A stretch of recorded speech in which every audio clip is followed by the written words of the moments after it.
Hi! So na ako sa akong favorite spot. Tanawan ninyo kani siya kana diha.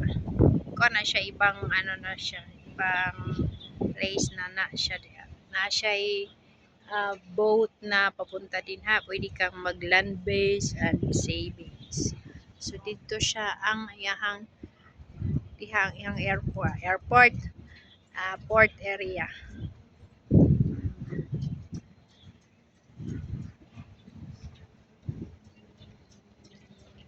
So nindot kay siya diri. Ganahan kay ko diri. So kagabi kana siya nga kuan kini. Kana siya mo lights na siya diha. Kini dinhi. Una siya gitawag og Infinite Bridge. Okay. So mostly mga oldies ang mga nag-walking diri. O kasama na ko ana syempre. Ana na siya diha. So kana siya dapita TKO. So kana siya nga building nga kana nga group of building kana siya diha. Layo na sa mga far a bit. Hindi mo na siyang i-walk, it takes 1 hour siguro, kanang fast walk na siya na malibot din mo siya diha. Pero nindot kayo nadi ang paborito nga mga kahoy kani siya, abi nimo kani siya mo yellow and green yun siguro ni siya kay mo change siya colors. Mapareha na siya ano. Ay na yellow green, I mean white and green. Tanawa na siya wildflower. Dinara ka nak, dara ka. Upo. Nana, kita ninyo ano. Hangin kayo. Hangin ka ayo. Na na na na na na na.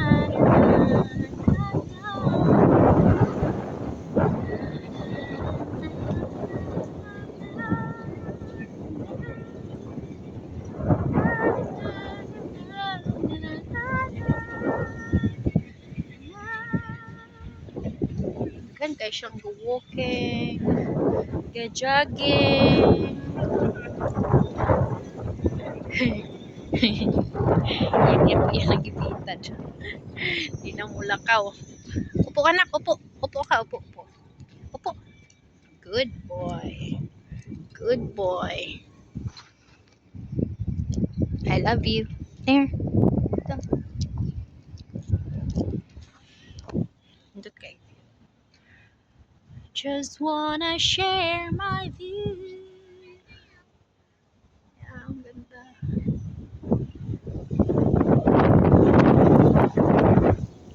Dito ako nagpipiknik, babaon ako ng breakfast, minsan dito ako nagdi-dinner.